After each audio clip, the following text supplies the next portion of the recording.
চলতি বছরের আগস্ট সেপ্টেম্বরের মধ্যে ঢাকার সাথে রেল যোগাযোগে যুক্ত হবে কক্সবাজার, জানিয়েছেন রেলমন্ত্রী নুরুল ইসলাম সুজন। কক্সবাজারের ঝিলংজায় দোহাজারী কক্সবাজার রেল লাইন প্রকল্পের কক্সবাজার আইকনিক রেলওয়ে স্টেশনের নির্মাণ কাজের অগ্রগতি পরিদর্শনের সময় তিনি কথা জানান। বলেন, এ পর্যন্ত প্রকল্পের ৮৪% কাজ শেষ হয়েছে, দ্রুত বাকি কাজগুলো শেষ করা হবে। প্রধানমন্ত্রী শেখ হাসিনা এই প্রকল্পের উদ্বোধন করবেন।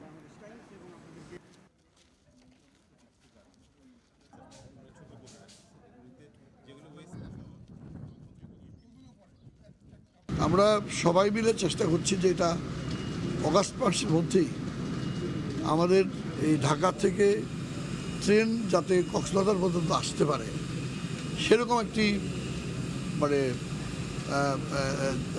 সেই কাজটুকু যাতে আমরা করতে পারি সেই পরিকল্পনা নিয়েই এই কাজগুলি চলছে।